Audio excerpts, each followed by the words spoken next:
Um, but yeah, so I'll start with just introducing myself, or actually introducing the people that are on the background. So we have Sheila, whose face is here, um, Yuri, whose face is also here, and I just wanted to kind of spotlight them because even though um, three of our faces and Lee, three of our faces will kind of be present this whole time.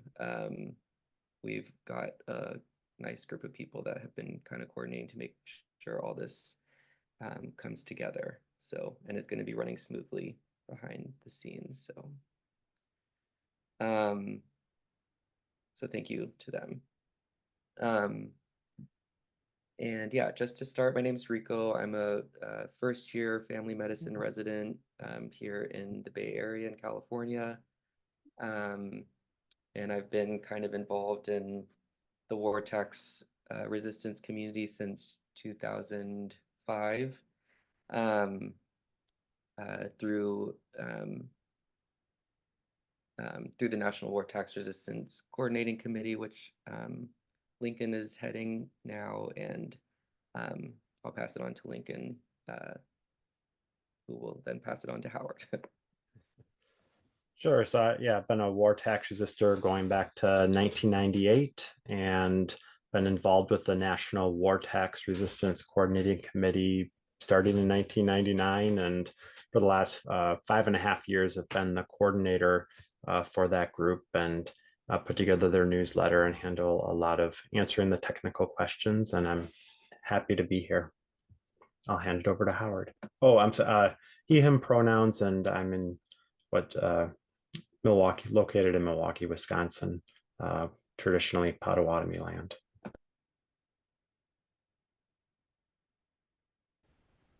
So I'm Howard Waitzkin. I've been a CO and a tax resistor actually since college, so it's about 50 years. And so is my brother and grandfather, who was also a CO.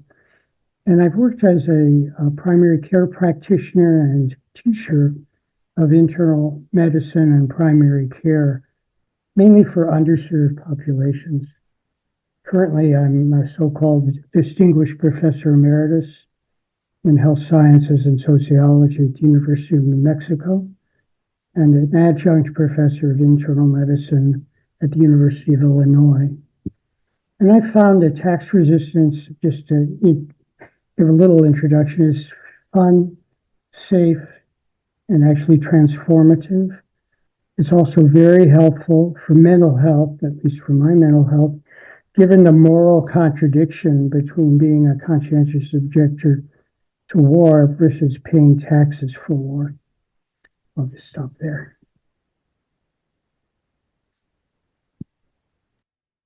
Okay, cool. So just a little framework for what we're going to be doing. Again, this is the healthcare worker war tax resistance webinar. So going to be kind of covering war tax resistance, but really focusing on what that means from a healthcare worker perspective. Um, and um, yeah, so we're going to be starting out kind of just watching a webinar that's already been pre-recorded that Lincoln put together just as a way to kind of come together and get all on the same page without having given people homework to do to prepare for this. Feel free to kind of tune out if you've already seen it, or and/or put questions in the chat as that's going. We'll be following the questions in the chat, um, and that will last for about half an hour. And then after that's over, we'll have time to kind of do a live, like audible question and answer through this Zoom platform. And also just to kind of highlight that we're, part of a broader community of healthcare workers for Palestine and the Bay Area, and in collaboration with the Do No Harm Coalition, um, Disrupt OT, and of course the National War Tax Resistance Coordinating Committee. So a little bit about our community. There's a bunch of things going on in the text in the chat. I'm not going to be keeping up with it while I'm talking, but please tune in there. Okay.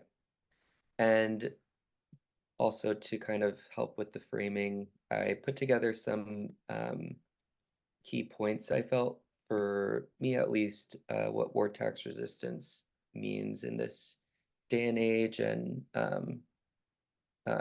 you know, obviously this is kind of focused around the time of what's going on in Palestine and our the attack on Gaza that's been funded by the United States.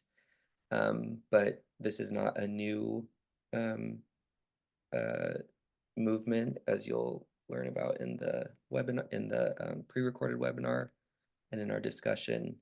But I also, just in terms of thinking through war tax resistance as healthcare workers, I think it kind of starts with, you know, the oath that we take to do no harm, right? And a large portion of our tax money in the United States goes to funding the military, and the military obviously contributes to a lot of the global harm that we see across the world. And I think that this is also, you know, there's been discussions of kind of this idea of moral injury, right? Of kind of being forced to take care of populations and provide healthcare to our communities in a context where, you know, we're restricted by the constraints of administrative bureaucracy, and we're having to deal with patients who aren't supported by access to social services and crucial economic safety nets. So in a way, kind of in that sense of moral injury, of being forced to pay into a system and into a complex that causes a lot of harm, this is a way of kind of taking back agency and doing our work to the full extent of our commitments. And you know, tax resistance as kind of like a democratic exercise in a political economic system where our elected officials are actively ignoring our calls, our concerns, our demands to represent and uphold our popular desire to de-escalate, defund, and prevent international and domestic war. You know, overwhelmingly, our national population is calling for a ceasefire, and our elected officials continue to ignore that. So thinking about war tax resistance is kind of addressing that that failure to uphold democratic principles. And again, you know, tax resistance as addressing the discrepancy between what our leaders tell us that we can afford and what our leaders end up demonstrating to us that they can afford. I'm sure we're all aware that we're currently sending billions to a settler colonial state that is able to provide free healthcare to its citizens, and other social services, while in the United States, access to healthcare is extremely limited, particularly for the working class, and not to mention, you know, all the excess funds that Israel is using to fund the destruction and displacement of Palestine. And then the importance of kind of engaging in war tax resistance as a healthcare body.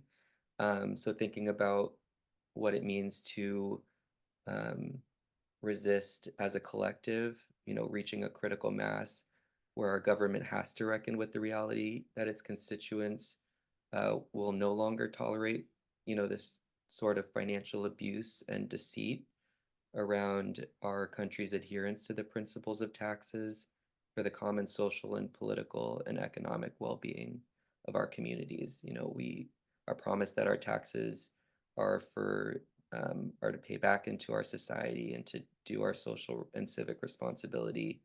And we have more than enough evidence to show that that is not actually the principal function of our tax money. And also, kind of lastly, our tax resistance is saying enough with the tax burden disparities that we as individuals have to tolerate and withstand, while corporate entities, industries, and their owners are devoid from responsibility. And that's a whole other discussion, but really thinking about putting pressure again on our government to be acting in a principled and equitable way. So with that, we can get into a little bit more of the specifics of generally what war tax resistance entails, and thinking again through the connections between what's going to be discussed and our specific duties as healthcare workers. Greetings, my name is Lincoln Rice. I'm the coordinator for the National War Tax Resistance Coordinating Committee.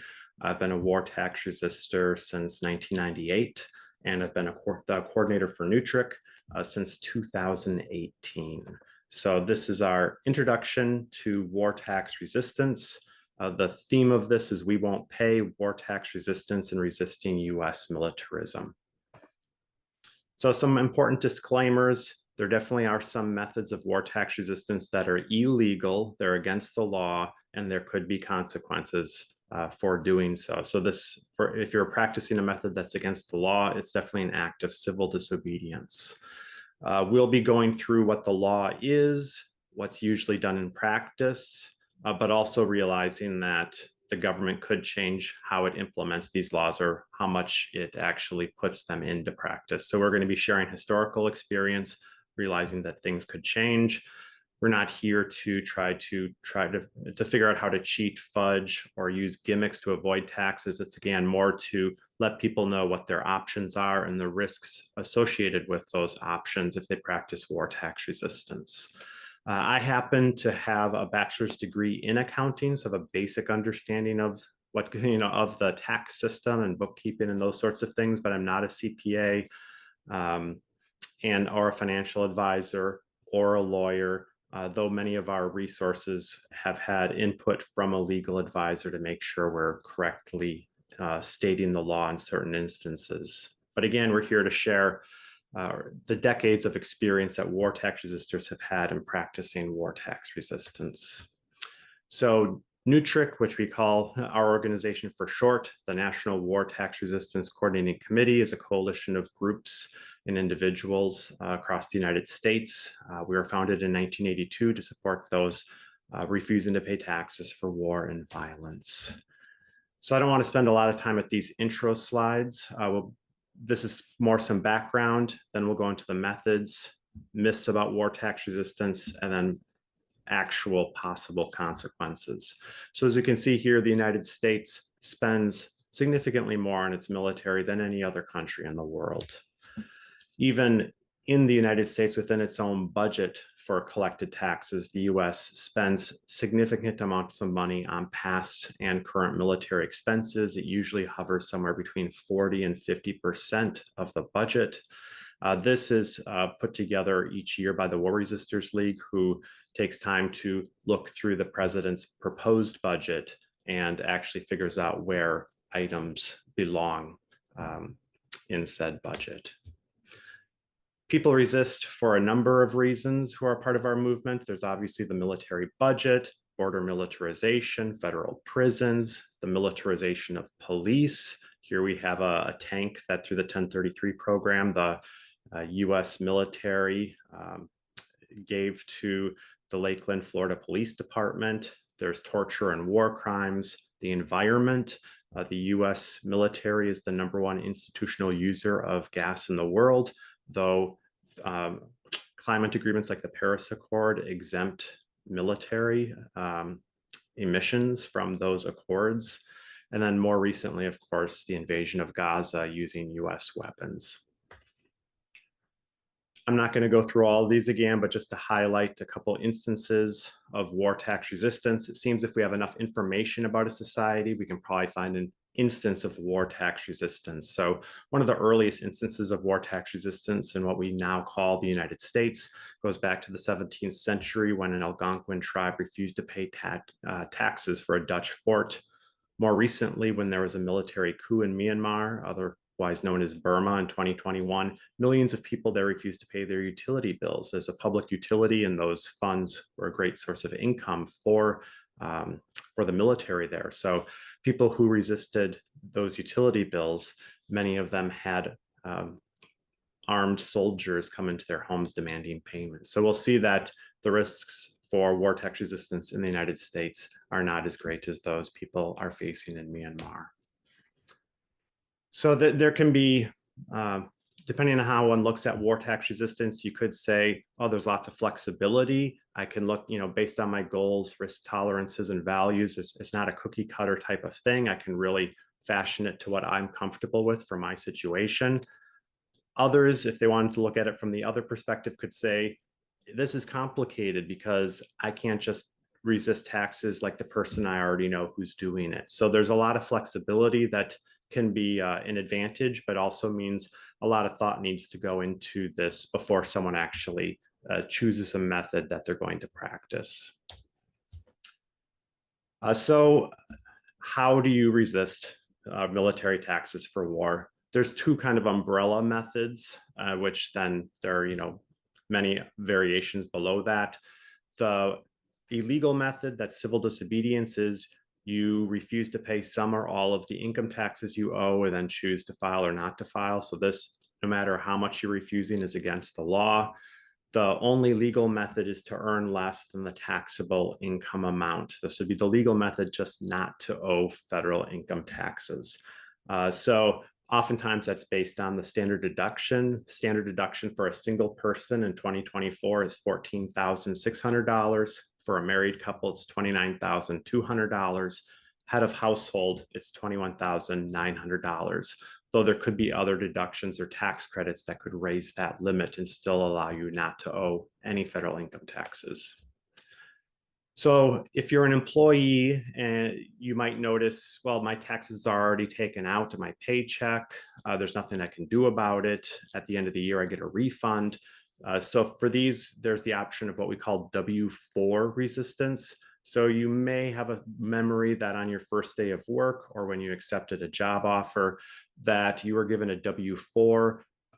It's a form created by the IRS, but just meant for you to give to your employer so that they know how much to take out of your paycheck. So I'm not going to go through how to fill it out, but essentially you can fill it out in such a way that either a smaller amount or nothing is taken out of your paycheck.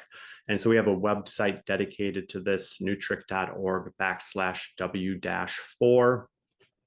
And there we have a video, a flyer, and a short 8-page booklet, depending on what depth of analysis or what style of learning is better for you if you want to practice W-4 resistance. This then gives you the option if you want to pay your taxes or not on April 15th. It could also just be an option that if you currently get a refund, to adjust your W-4 to make it accurate so that you don't owe anything and you're not getting a refund, so that you're just simply not giving the IRS a free loan for the whole year to spend on war and violence. If you're self-employed, the situation works a little bit differently. You don't fill out a W-4, you fill out a W-9. That's if you're working for usually a corporation. If you're like a carpenter doing household work for households, they're not required to report anything, so they wouldn't take any of that information from you. But if you're working for a corporation, they'll do a W-9 where they take your name, address, and social security number at the end of the year using a 1099 NEC, non-employee compensation form. If you made more than $600 or they paid you more than $600 in income, they'll report that to you and to the IRS. In this method, they do not take taxes out for your federal income taxes that are due on April 15th or for Social Security and Medicare. You're responsible for paying all of those. So again, it's in one sense easier to practice war tax resistance if you're self-employed. It also, depending on what type of self-employed work, it might be more under the table if someone maybe wanted to not file or try to fall through the cracks a bit more. We've also seen the growth of the gig economy, which results in the 1099-K form being filed. That's a form that's basically used anytime there's a third party that's holding income money for you before it's given to you. So that actually could be if you're a small business and you receive payments from Visa, MasterCard, PayPal. Those are all third parties that hold the money temporarily for you. So you'd get a 1099-K. Could also be if you drive for Uber. You're not actually working for Uber. They're just letting you know there's people who want to ride. They'll take the money temporarily from them and then give it to you. So anytime there's a third party involved, it's the 1099-K. Through tax year 2023, you'd only get this form if you had income in excess of $20,000 and more than 200 transactions. For tax year 2024, they're lowering the reporting to simply $5,000. In 2025, if you receive more than $600 in this type of income, it'll be reported. So that's definitely something to be aware of. Filing versus not filing. One, you're more seen and noticed. The other, you're a bit more hidden. So there could be advantages or disadvantages for both, or it could also depend on what your values are. So when we talk about filing, you know that the IRS will at least have an accurate assessment of what you owe, and it allows you to send a letter of protest if you would wish. So briefly going over to not filing, if you don't file and the IRS chooses to file on your behalf, they notice that you should have filed and you're not. When they file on your behalf, they usually overestimate your income. So if at some point you become collectible, they could end up collecting much more than they should have. So even if you're choosing not to file, we always recommend that you fill out your forms and keep all the paperwork on that so that you could dispute it if the IRS files on your behalf and starts collecting from you. Going back to filing, it's much easier for the IRS to start the collection process because before they can collect taxes, they need to assess the tax debt. And in order to do that, you need to have filed. So again, you can see where if you don't file, the IRS, they might never get around to filing on your behalf. So you are kind of completing that first step for them. A lot of people who file like to do it because it starts the 10-year statute of limitations. So once they process your tax forms and assess that tax debt, now they have 10 years to either collect the money or if they choose to criminally prosecute you, which is rare, which we'll get into later. But once the 10 years passes, then they can no longer collect the money or criminally prosecute you. There's an exception if you filed forms that were fraudulent, if you underestimate your income or put lower income on purpose or take deductions you shouldn't have. If you're filing a false 1040 form at the end of the year, that's tax fraud. There's no statute of limitations on that. We can also make it easier to apply for scholarships, healthcare insurance subsidies, etc. So to be clear, you don't need to pay your income taxes to qualify for student loans or Obamacare. But for student loans, it's also not required that you file, but they like to verify your income amount by looking at your filed tax forms. And depending on what worker you're working with the student loan people, they may be more or less open to trying to verify your income in other ways. With health insurance subsidies, it's actually required that you file. If you don't file, you'll be kicked off or not be able to get them in the first place. Going to not filing, as we mentioned, it makes IRS collection more difficult because first they need to file on your behalf, and that takes more work on their part, and they are grossly underfunded at the moment. There's no statute of limitations, or at least not until they file on your behalf. Once they file on your behalf, which will assess the amount of tax debt, then the 10-year clock starts. There's also an additional penalty for not filing. So some myths about war tax resistance. I'll go to jail. So very few war tax resistors have gone to jail. Since the end of World War II, only one person's gone to jail simply for not paying their taxes. So to be clear, that's something to be aware of. Simply not paying your federal income taxes is an offense that could land you in prison. But the only war tax resistor who actually faced this since the end of World War II was Tony Serra in 2005. Probably the IRS chose to pick on him because he's an activist lawyer, and part of the prosecution of that law needs to be that the person understood what they were doing, and that's much easier to prove with a lawyer. So I would say there's a heightened risk for lawyers, and they'd want to think more about this than someone who's not a lawyer. Otherwise, especially over the last 25 years, the only people who have done jail time for war tax resistance are those who have filed fraudulent forms. As long as you file accurate forms, at least they could change their policy, but at the moment they're not criminally prosecuting those who file accurate forms, but they will at times practice different forms of collection, which is not the criminal division of the IRS, but the civil division of the IRS. The IRS will take my home, car, or property. So this is something that wouldn't have been a myth if we were talking about the 70s, 80s, early 90s. It was actually very common during that time for them to particularly take cars. It'd be very common for you to know a war tax resistor friend who had had a car taken. And then you might know, at least maybe not in your inner circle of friends, but you probably have heard of people who had homes taken. That did happen from time to time. But the IRS had a change of practice and strategy starting in the late 90s. So we see this drop. So this is from their own information. We see where they had been taking in excess of 10,000 pieces of property a year. And now since the late 90s, it's anywhere between 50 and 400 pieces of property a year. This seems to be a practice that at the moment they more reserve for the rich who are not paying their taxes for whatever reason. The IRS will just get the money in the end. So this is a graphic from the IRS themselves that shows the gross tax gap. So the gross tax gap is they estimate what they believe is owed to the federal government on a yearly basis minus what is actually paid. So they believe that the gross tax gap, the amount that should be paid that's not every year, is $458 billion, so close to $500 billion. By historical precedent, they believe that at the end of the day, after the statutes of limitation run out or things just become too old to really look into, they'll collect about $52 billion of that. So that's roughly 12 or 13%. So we can see that the majority of unpaid federal income taxes, they never collect. War tax resistors don't pay for things we need. So it's a common practice of those war tax resistors who are refusing to pay some or all of their federal income taxes to redirect those funds to organizations and groups that can use the money. And so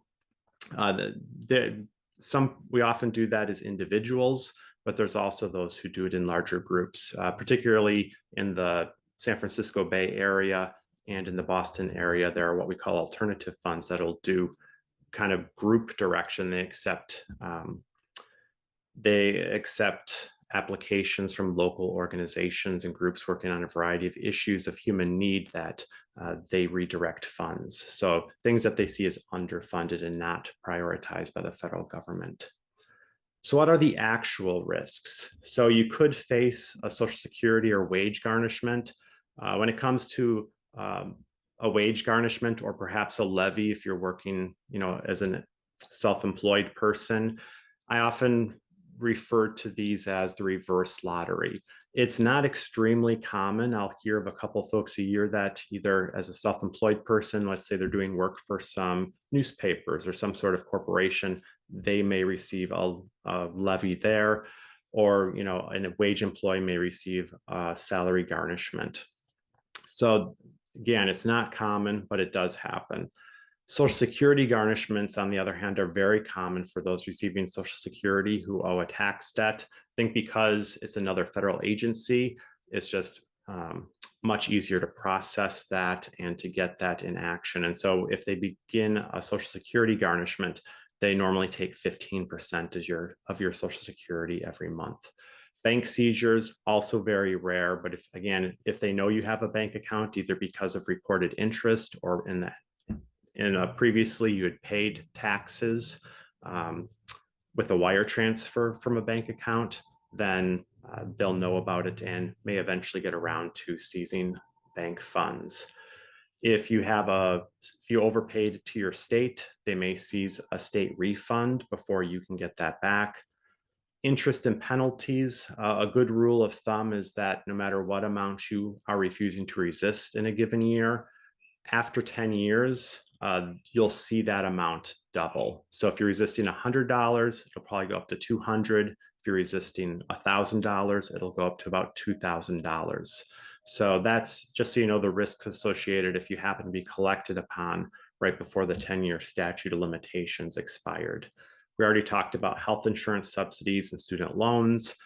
Notice of a public lien. Once you owe about $20,000, the IRS will send notice of a public lien to your local county courthouse. The practical effect of this is, let's say you owned a home. That's a transaction that if you were selling your home, it would get processed or at some point through the county courthouse, and the bank processing the loan for the buyer would check to see if there's any public liens against you. So in that sense, they'd have an opportunity to collect those funds that are due to them first before you get the rest of the money.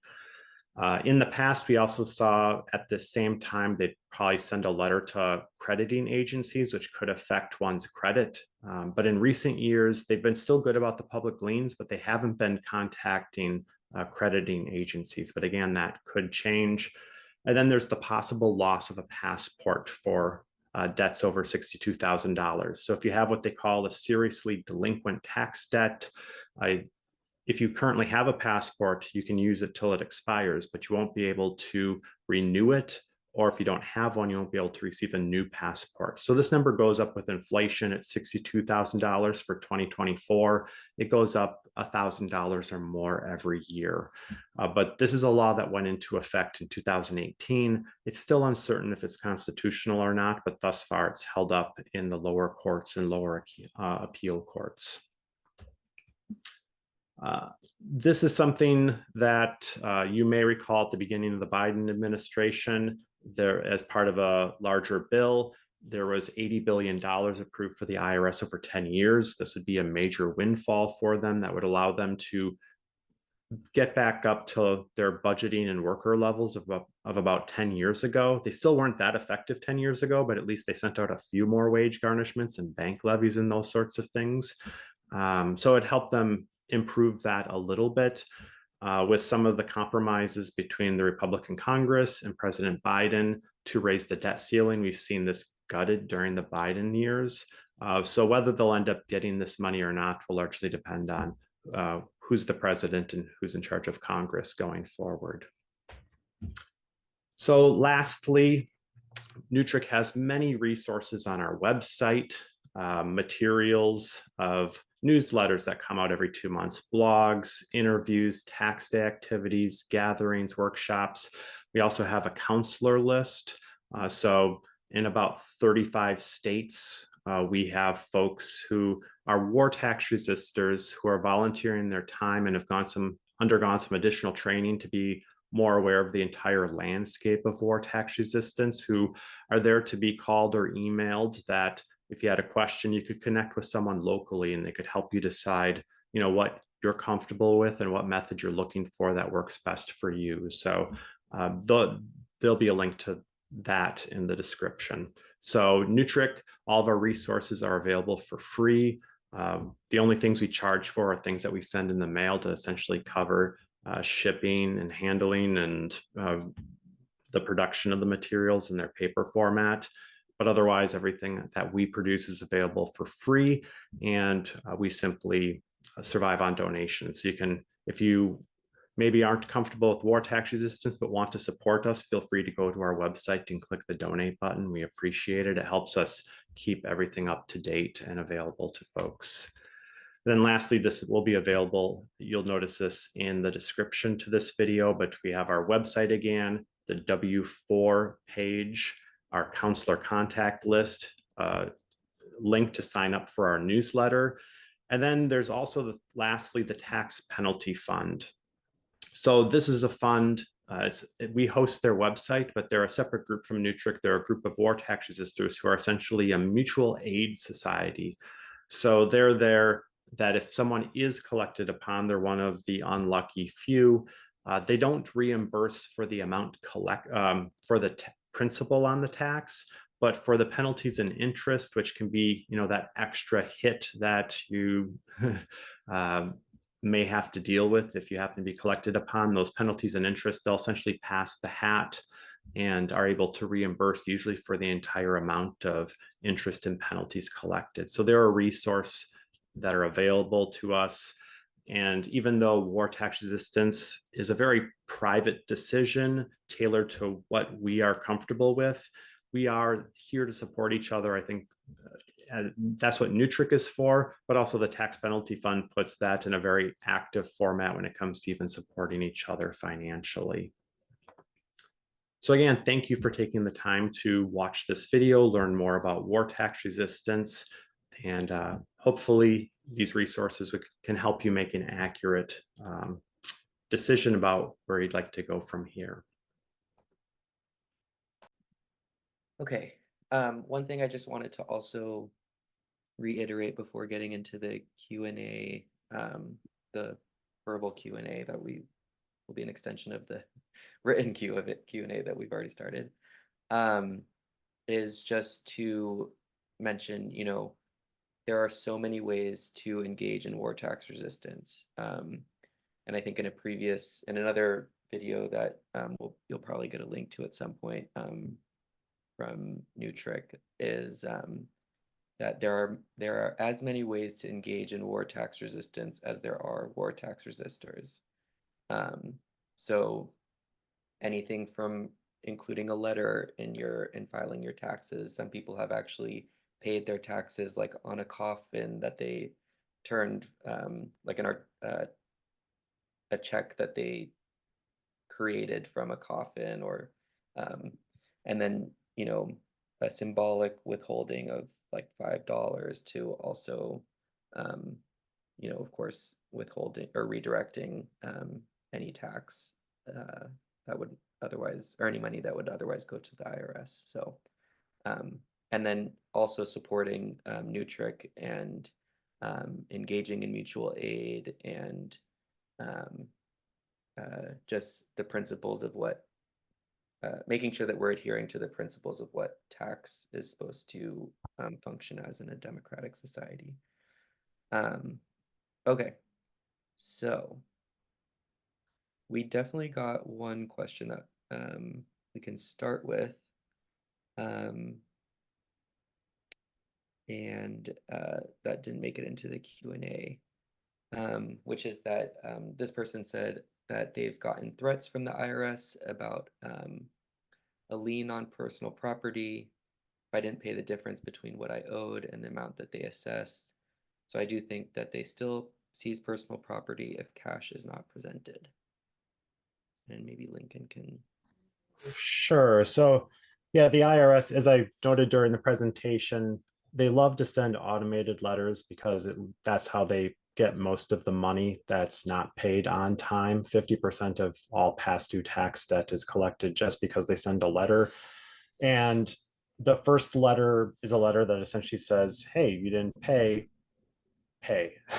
After that, you know, probably within 6 months to a year, you'll get another letter that says, if you still haven't paid, and now within 30 days, we may garnish your wages, seize property, levy a bank account. You know, it goes through a whole list of things. That doesn't mean they're actually going to do anything. That's just, again, another automated letter that, and it's required by them for law. If at some point in the future, whether it is in that 30 days or 1 year, 5 years, 10 years, if they want to collect anything through a levy, seizure, anything, they have to initially send that letter. So that letter doesn't actually mean they're going to do anything. It's just something like you hit that mark of still having an open tax debt. So they just send out that letter. Because as you noted, they only threatened you with a property lien. Again, the IRS, as I put in one of the answers to the questions, like they don't share the amounts that set off different actions by them, but other groups have observed and collected at least certain actions that we know of. So we know that once your tax debt reaches about $20,000, they will send a notice of a public lien to your county courthouse, which has the effect that the main thing is it will affect any transaction that gets processed by a county courthouse. So the main thing would be if you're selling a home, the person who might be getting a loan to pay for your home, that bank or the realtor, someone in that process will check with the county. And if they see that there's a lien against you publicly in that county, they'll make sure that the IRS gets the first amount, so to speak, and then you'll get the remainder of that amount. But again, that's not a property seizure. That I would put on, that's a levy. Like that's them collecting cash when they can get it. So I just hope that clears that up a little bit.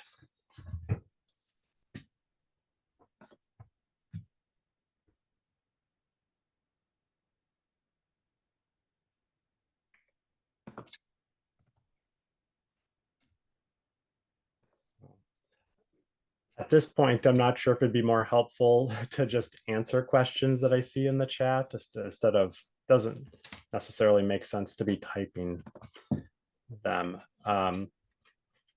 I don't think. But I see there, or sure, Rico, do you have an opinion?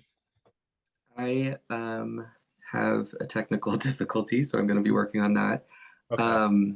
I did want to also just,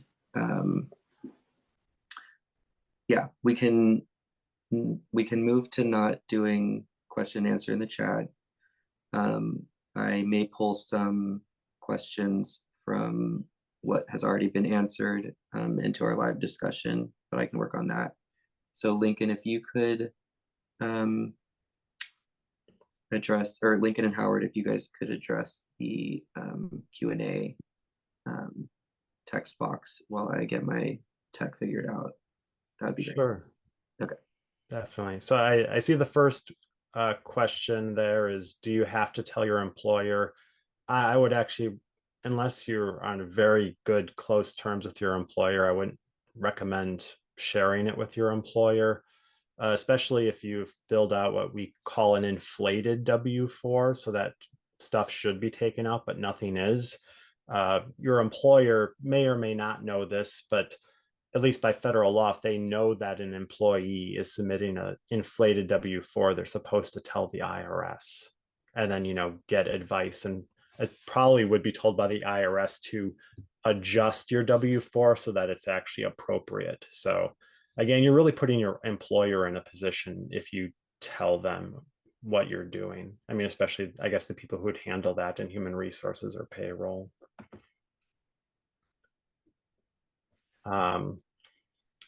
If you're filing, someone asked, how would you do this if you're filing electronically? I mean, one, you could, if you, people who are doing like TurboTax, I don't use TurboTax, but my understanding is you can have the option to print them up and mail them in. So many war tax resistors mail in paper just because it uses a lot more IRS resources. It also allows people to send letters. But otherwise, if you're filing electronically, I've been told, I don't file electronically, but others who do have told me that there's an option that if you do owe a tax, you can essentially say you'll send in the amount. So you could either send in, if you're just resisting half, or you could send in the rest with a letter or just send in nothing. But there is an option to file without paying because some people prefer not to pay electronically.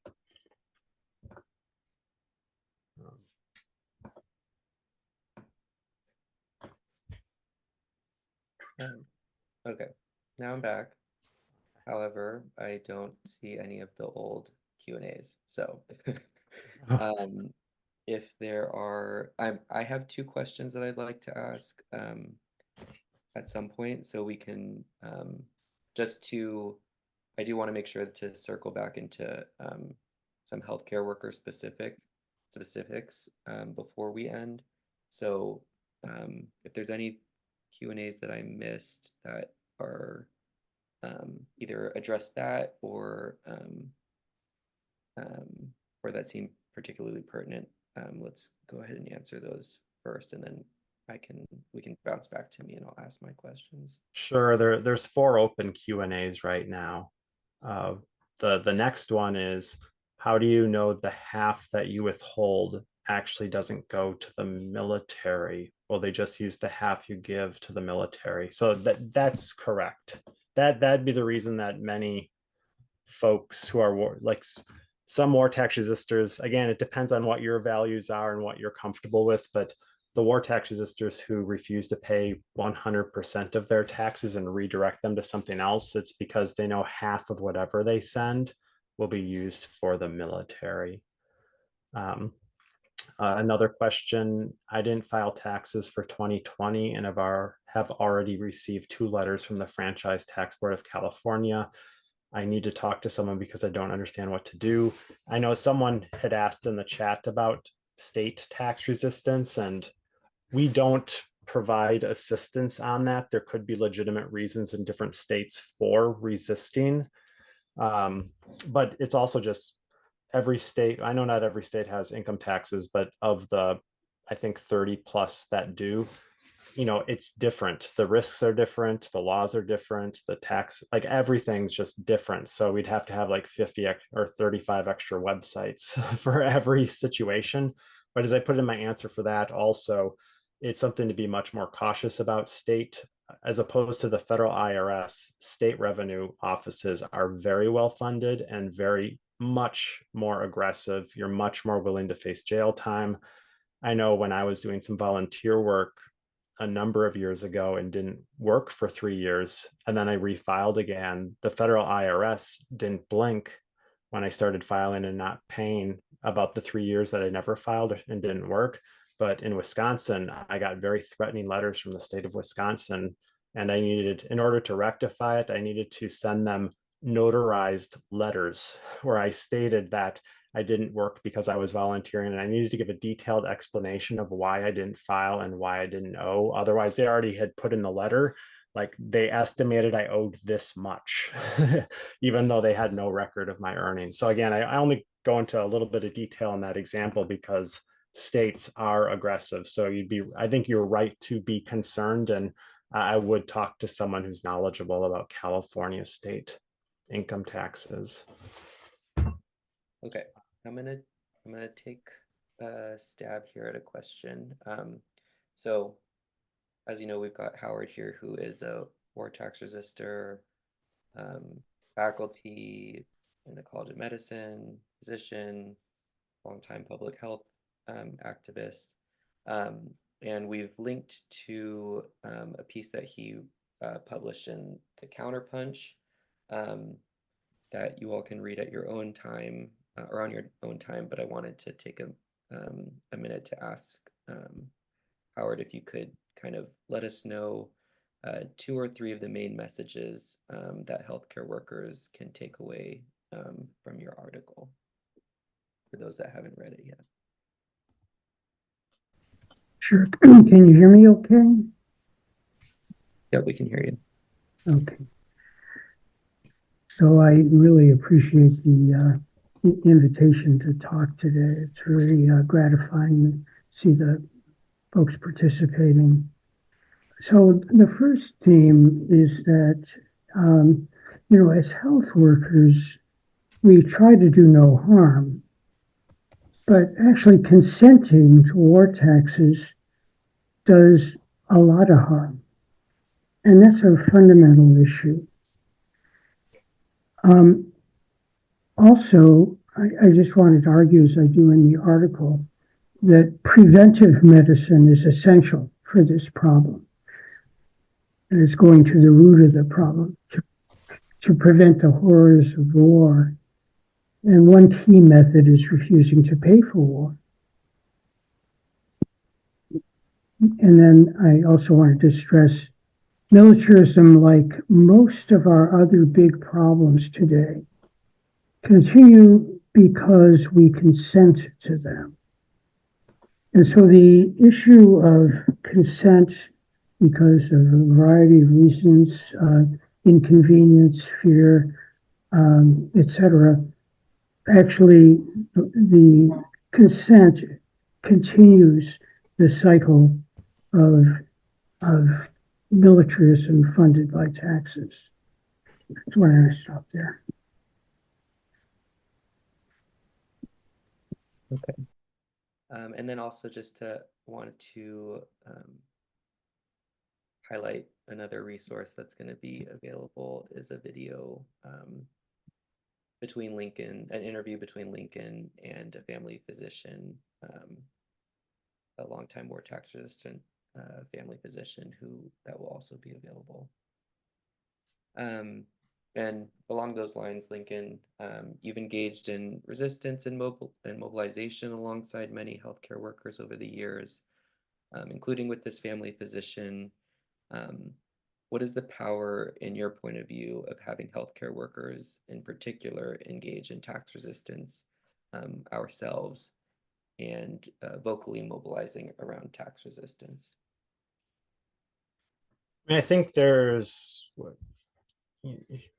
I think, yeah, that's a great question. And I think any act of war tax resistance, even when it's not by a healthcare worker, and even for those that might not be thinking about being war tax resistors, just knowing, like learning that someone that they know is doing this can make them, it can give pause, because anything about that kind of statement of I'm refusing to pay something to the IRS, with the ingrained fear of the IRS, I think can cause pause and reflection about why would they do this? What would make them go up against this fear that all of us all of us in the United States have ingrained into us? But I think that when healthcare workers do it, because there's um,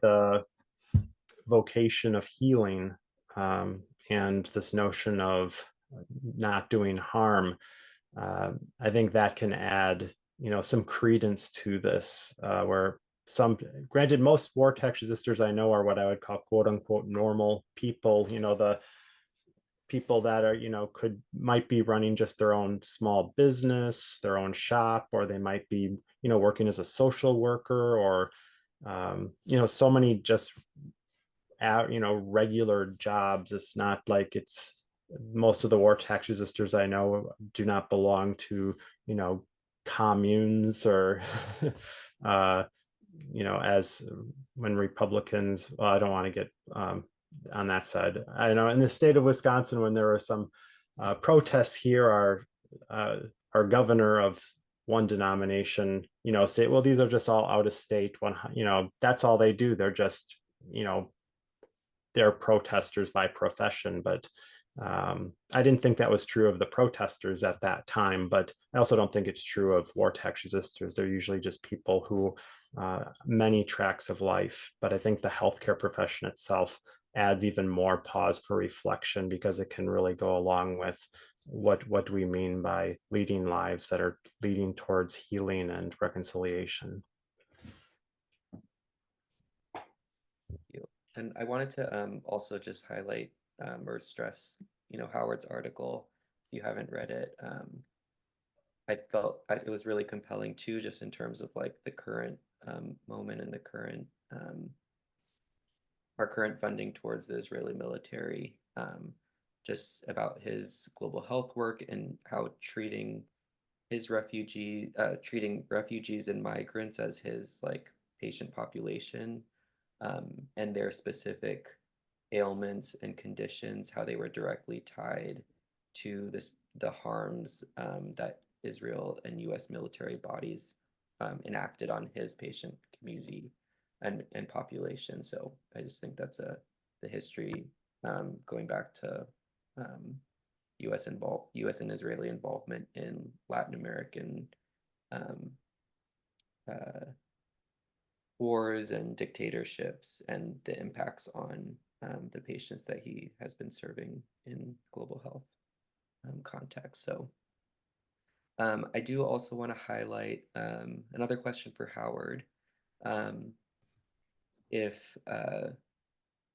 this question is in the Q&A, I'd love to hear from Howard if he's lost Social Security, healthcare, or other benefits through his jobs over the years. No, to my knowledge, I haven't. Long ago, I actually had about $500 garnished from wages, and that was after a process that took about 7 or 8 years, including an appeal through the tax court arrangement because you have several levels of appeal in the IRS. And then if they're still demanding the money, and there's still time for that they have before the 10 years elapse, you can still move the case to tax court and have a couple layers of appeals in that. So in tax court, the case eventually went to the Federal Circuit Court of Appeals. This was in New York State because they happened to cover where I was filing. And,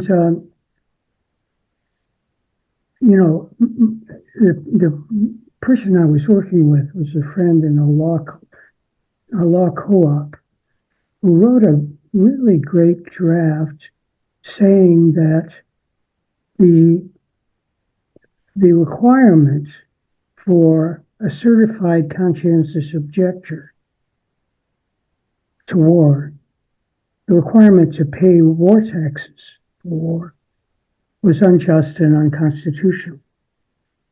And so this went up to that court, and the IRS must have spent, I don't know, $30,000, $50,000. They sent a whole team of lawyers to about this case, and it was in the court of Judge Irving Kaufman, who was the judge who sentenced the Rosenbergs to death in the 50s. So this was some time after that. So he ruled against the claim, not with any substantive reason. And so as a result of all that process, I had $500, taken out of my income. That was when I was a resident, actually.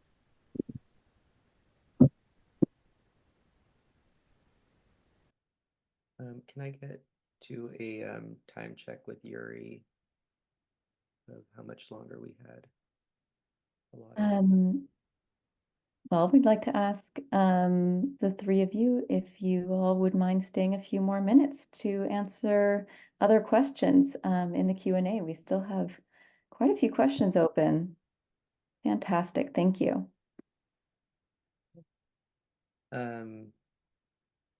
Also, just in terms of like, there are some questions about notes and hearing Howard. Just so you know, we will be,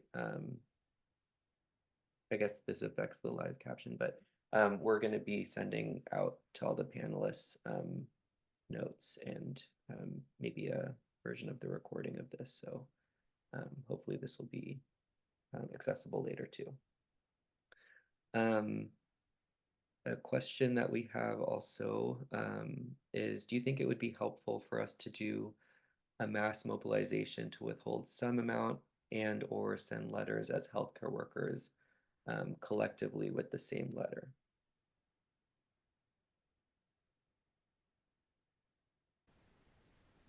Well, I would respond to that by saying I would think it'd be very helpful.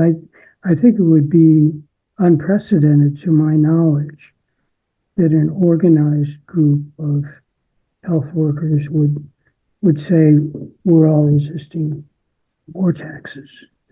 I think that would probably catch some attention if the IRS had a person available to open the letter, because they often don't because they're so backlogged.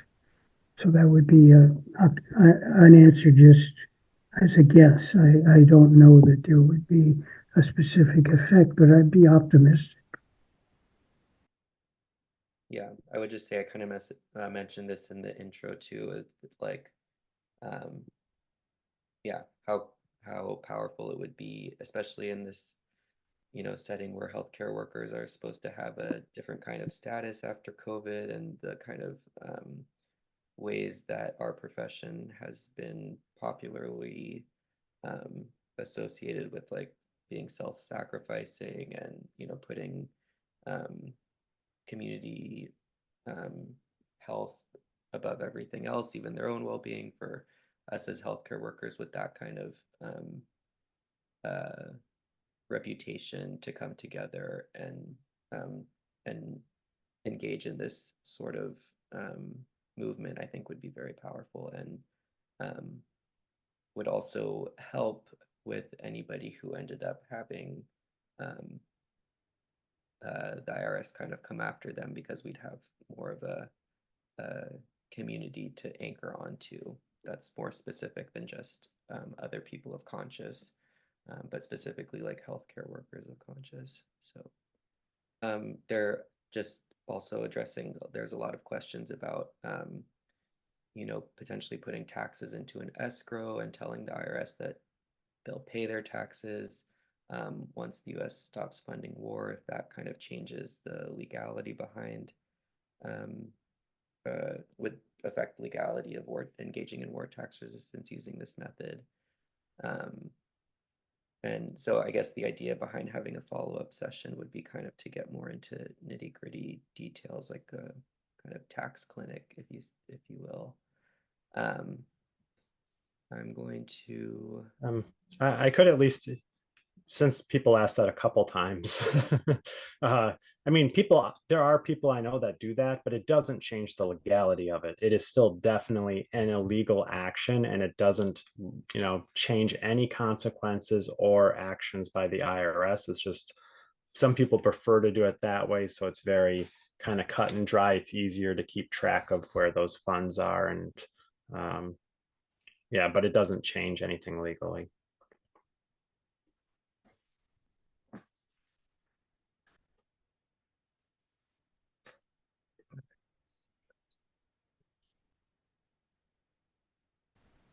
It I think does have a moral impact, in the sense, I'm not sure it would influence any particular IRS agent who reads it, but if it's publicized, I think it conveys that this isn't usually a matter of not wanting to pay taxes for good things other than war.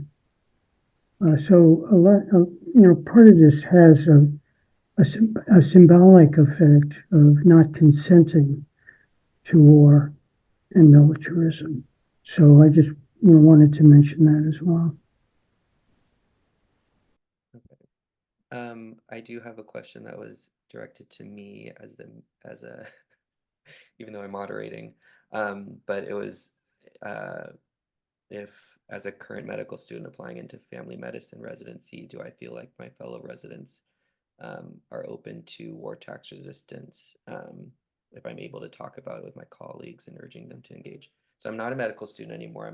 I am now a resident, and I have talked about this with other residents, and it seems like a lot of like there is a lot of interest, especially right now.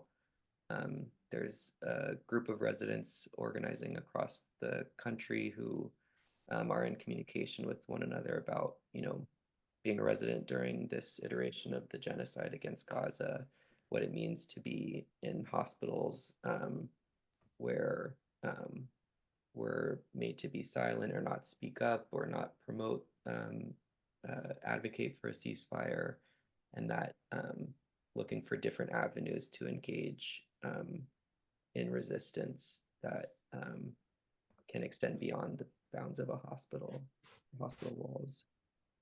And then there had also been a question about. Could I comment about that? Oh, yes. So I've actually had positive experiences talking about this with colleagues, starting in residency and continuing during the whole period. I've never talked with anybody in medicine who just dismissed this as, not reasonable or unethical or whatever. And then there's been a handful of people, and it's almost always in a conversation that's not starting about war taxes. It's like getting together for coffee or having dinner or whatever, then it comes up. And there have been some people who have decided to resist taxes starting from those encounters. I actually never kept track of how many, but it's I know it's not zero, and it's not 20,000. A quick note that on the poll you can check more than one option.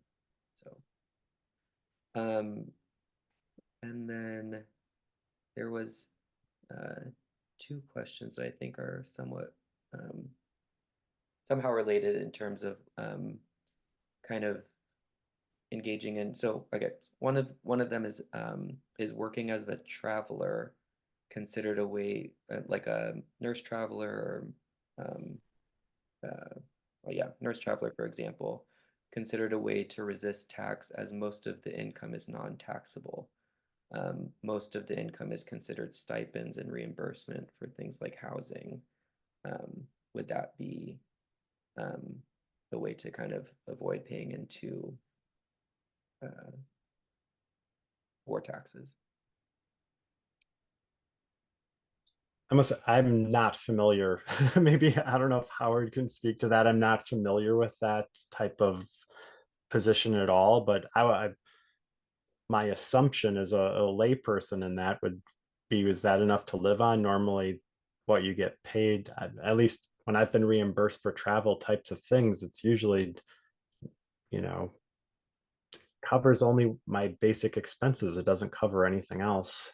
And yeah, so most of that usually is not, most or all of it's usually not taxable, but um, I would assume that even as a traveler, you must get paid something. Otherwise, it's volunteer work, right?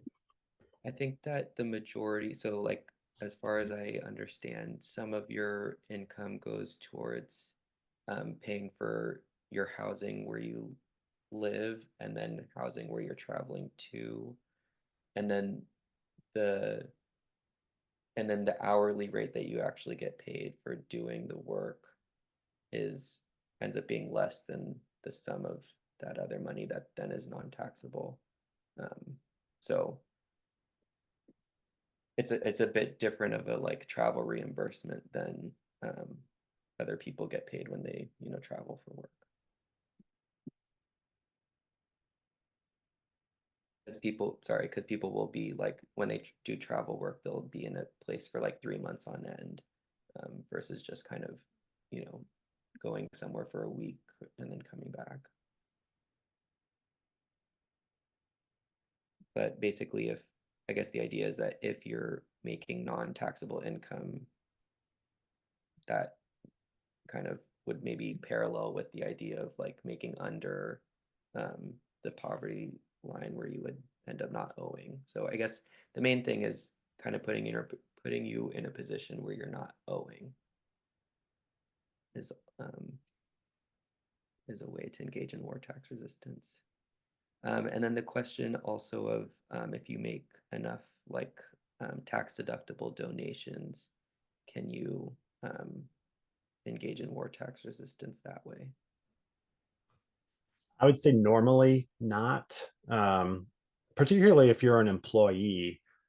Because if you're an employee, if you're self-employed, you can take deductions for advertising. So, you could donate to have your business put in, if, the church book that's having some fundraiser or a picnic for the hospital, or, there's all sorts of things where you could kind of donate money where it's really fundraising, but it could count as an advertising expense. So, that's a way you could donate and then significantly lower your taxable income. But if you're an employee, you don't have an option for that. You just can make regular charitable donations. But those charitable donations, if you want to make use of them from a tax perspective, are on Schedule A, which means you're not going to take the standard deduction. So this is where I feel I might be getting too nitty gritty for some folks, but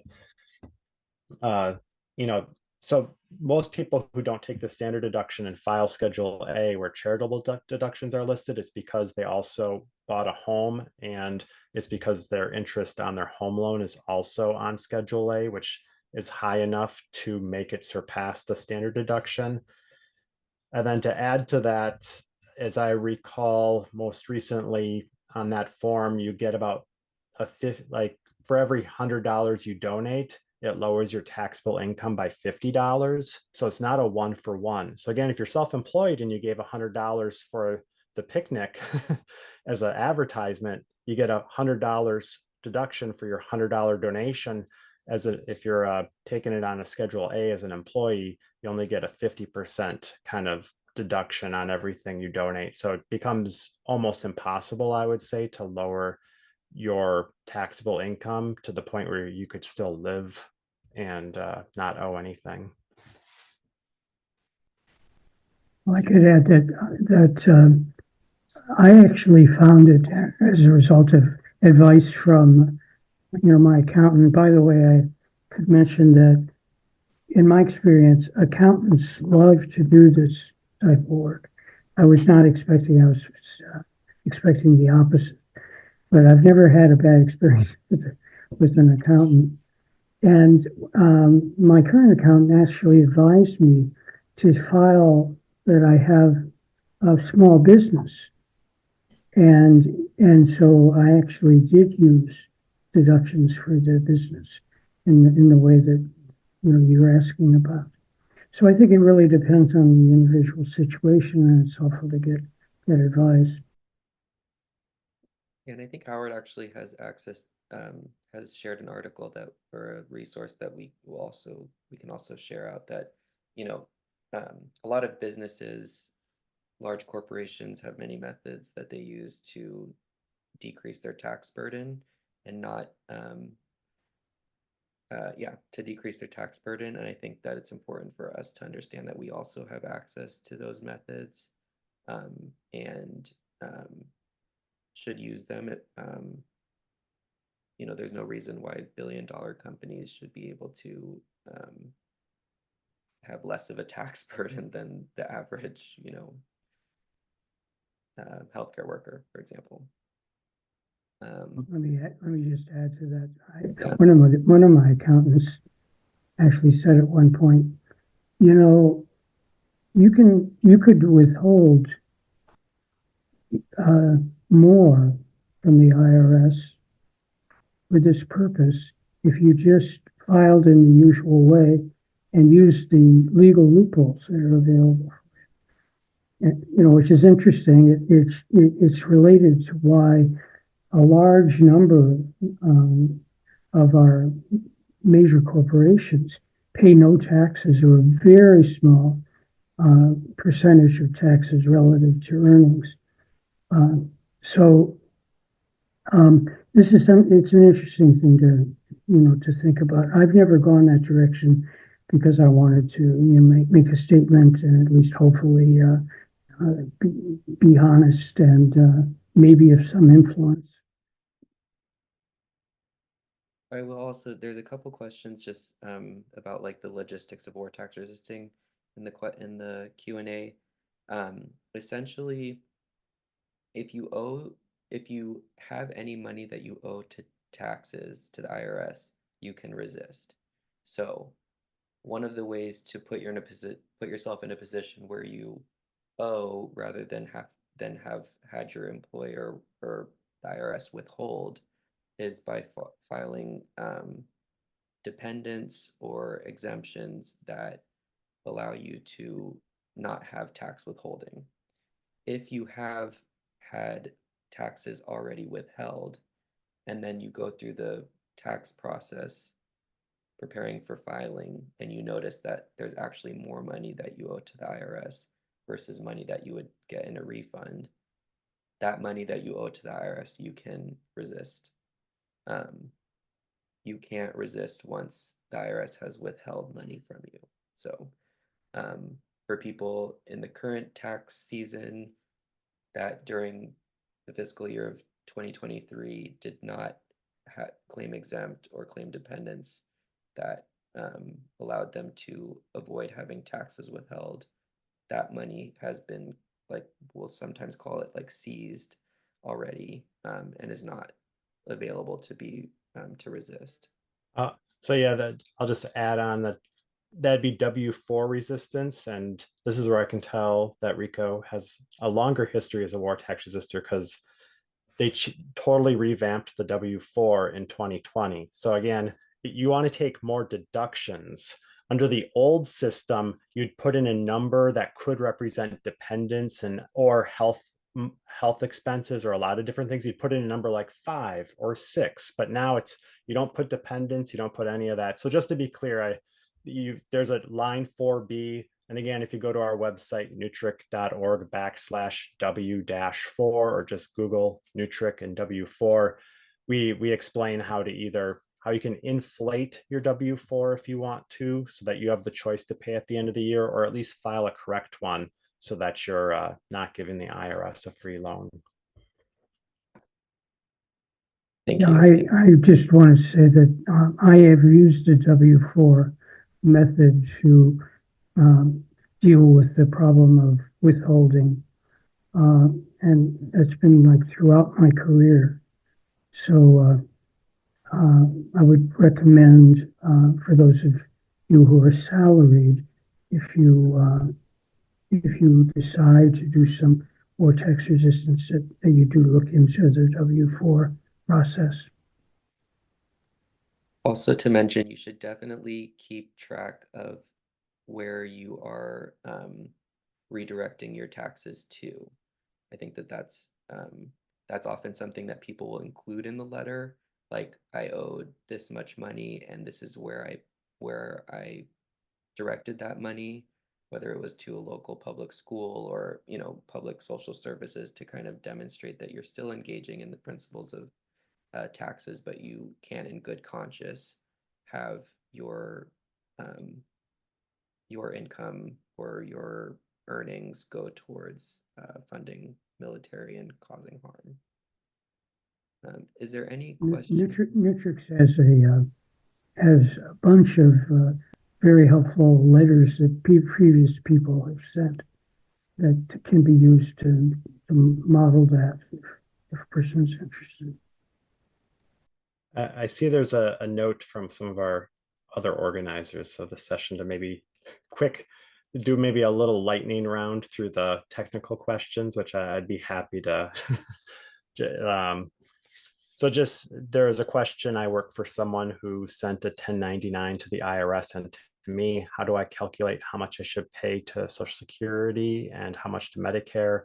So if you're an employee, your employer pays half of that. If you get a 1099, that's because you're self-employed and you're responsible for both portions. So that's 15.3% of all of your earnings are combined. The 15.3% covers both Social Security and Medicare. If you actually look at your tax forms when they're filled out, you'll see where that amount is listed in the self-employment section of the 1040. Does the IRS keep track of any letters or acts of protest and report it back in any way? They will keep, if you send it in with your paper, either with a partial or full payment or with your paper return, it'll be included in your file. But otherwise, it's not necessarily reported back in any way. They're just told, put it in your file, move along. So I had a funny reaction the last letter I wrote.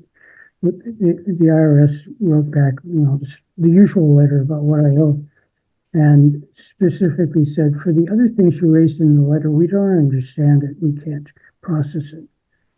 So at least they read it, and I never heard anything more about it. So someone also asked if I go to H&R Block and I don't understand the forms, which most of us don't. How do I file my taxes there and resist paying what I owe? So again, one of the options anytime someone's filing online is you can have it marked down that you'll pay and send a check separately. So you can just tell H&R Block, I'm going to send a check separately, and they should be able to give you like the paperwork to do that. And then you could either just send in a letter at that point or send in nothing. But essentially, you'd let them know, like, I don't want to pay electronically.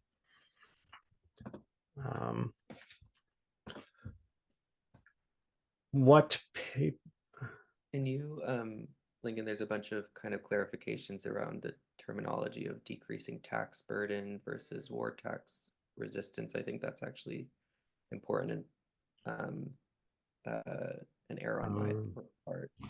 If you don't mind helping clarify that language, but yeah, I think the distinction between decreasing a tax burden versus engaging in war tax resistance is a really important one.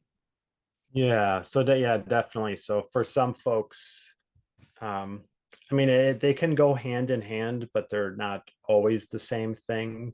There are folks like we have a number of booklets on our website, and one of them is on simple living, and it's our most downloaded booklet. And so that might be something where you see folks who are purposefully lowering their tax burden to the point of owing little or nothing.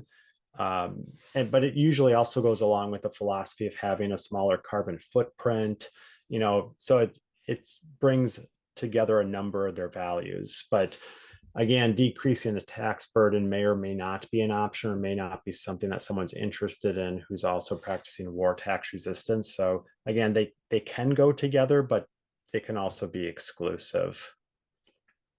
Yeah, and just war tax resistance includes like at least filing.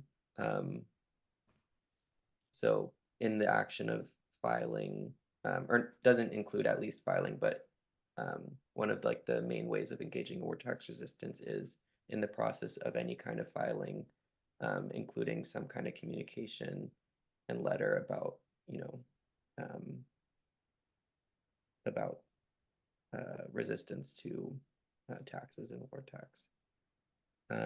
Okay, I closed the Q&A. Maybe Lincoln, if there's anything else that you wanted to lightning round on, I can try and clean it up while you're doing that.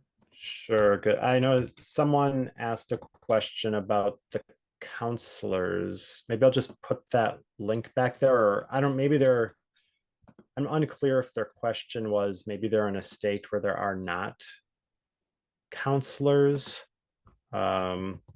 Maybe that's what they meant to say. I'm not sure. But if you're in a state where there's not a counselor on that link, feel free to contact someone in a different state.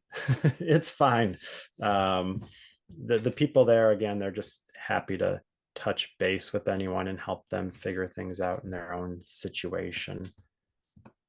Could I say that one of the questions maybe I could comment on, does war tax resistance generate a criminal record? And this is something that I've been interested because of medical licenses. When you apply for a medical license or even hospital privileges or whatever, that's a standard question. They do a background check to verify that you don't have a criminal record. And you can still get a license and get on hospital privileges with a criminal record, but it's a hassle. And I decided to not do that.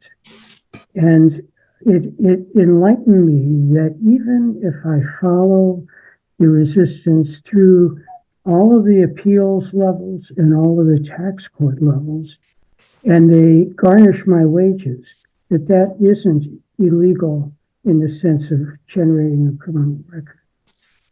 So some of the fear about criminal record actually is not accurate based on the fact that it doesn't actually lead to a criminal charge, to my knowledge.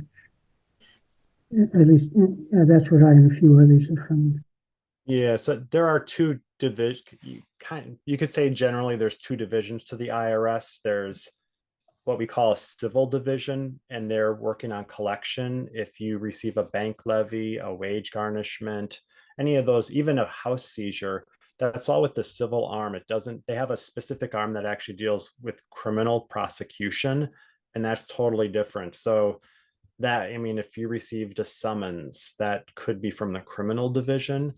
Again, when it comes to the criminal division getting involved with war tax resistors, it really, in the last 25 plus years, except for that instance with the lawyer activist in the Bay Area, it's been only people who have falsified their tax forms, their 1040 forms that they file, and like either understate their income, take deductions that they shouldn't take. That's why we would in most situations, recommend people fill out accurate tax forms if they're going to file. Doing that seems to be a way to at least avoid criminal conviction, because as Howard pointed out, a criminal being criminally prosecuted and convicted could lead to someone losing their license. It depends on the state. But just the collection process is civil, and it does not put anything on one's criminal record. It is not a criminal act. It's not criminal prosecution by the IRS. It's totally different.